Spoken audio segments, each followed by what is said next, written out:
পুঁই শাকগুলো বাজার থেকে নিয়ে আসলাম। এখন একটা একটা করে পাতা ছাড়িয়ে ছোট ছোট করে কাটবো। এবার কাটছি, একটু ঝালটা ফেলে দিয়ে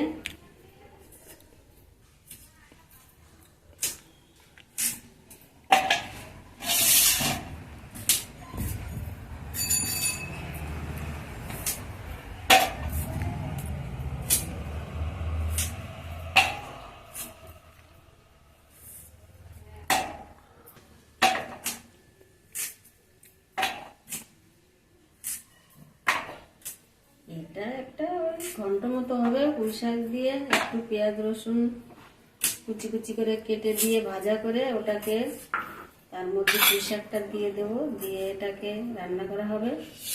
এটা খুব খেতে ভালো লাগে। এটা অন্যরকমের, এটা কুমড়ো টুমড়ো কিছু দেবো না, পুঁই শাক।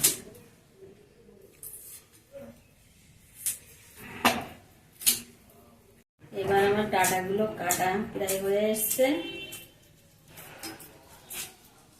এবার আমি এই পাতাগুলোকে একটু দেখে নিলাম এটার ভিতর ময়লা পোকা টোকা আছে কিনা দেখে এবার আমি এটাকে ছোট ছোট করে কাটবো, একদম ছোট ছোট জিরি করে কাটবো।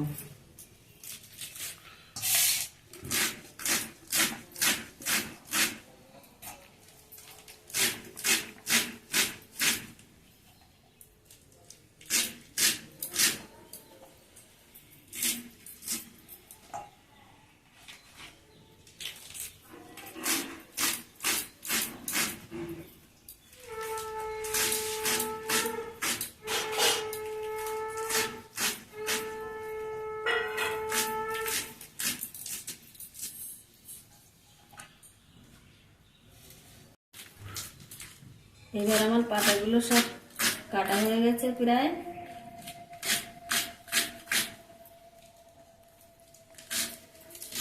পাতাগুলো সব কাটা হয়ে গেল। এবার আমি একটা আলু কাটবো।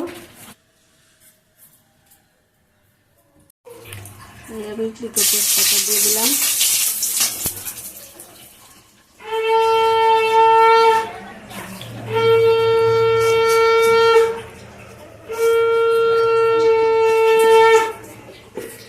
এবার একটু জিরে ফোড়ন দিয়ে দিয়েছি।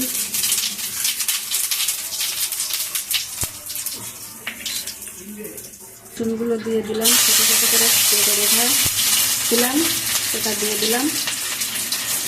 রসুনটা একটু ভাজা ভাজা হলো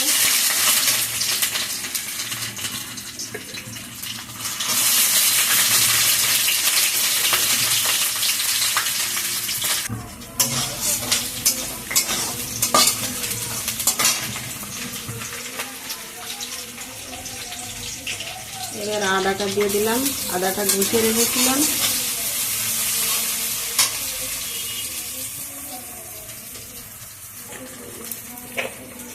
এবার একটু হলুদ দেব, হলুদ দিয়ে দিয়েছি।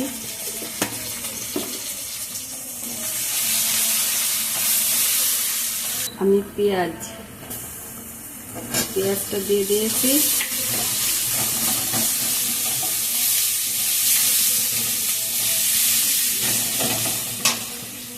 এবার লঙ্কাটা দিয়ে দিয়েছি, লঙ্কা।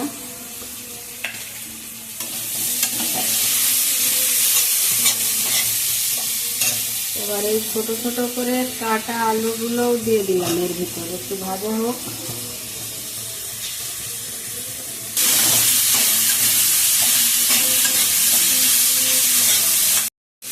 এবার আমি নুনটাও দিয়ে দিয়েছি।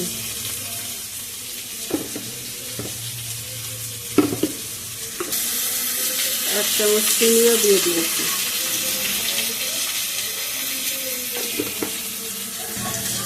এটাকে ভালো করে ঢেকে নাড়াচাড়া করে এবার শাকটা দিয়ে দেবো।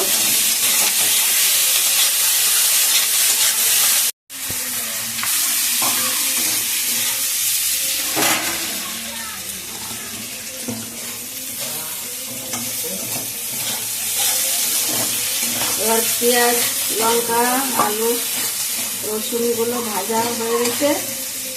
এবার আমি এর ভিতর শাকটা দিয়ে দেবো। ছোট ছোট করে কেটে রেখেছি শাকগুলো, এই শাকগুলো দিয়ে দিয়েছি।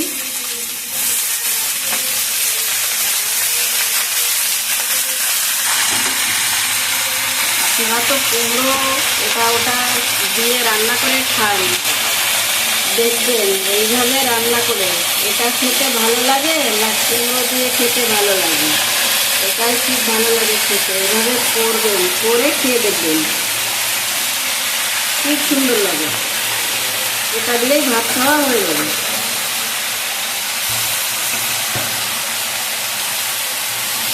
এবার একটু আমি হালকা নাড়াচাড়া দেবো, দিয়ে সামান্য একটু জল দিয়ে ঢাকা দিয়ে রাখবো।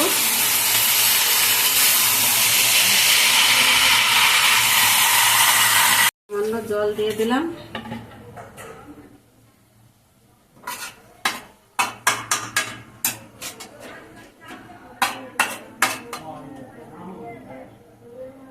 ঢাকা দিয়ে দিয়েছি, এবার হোক। দিয়ে দিলাম।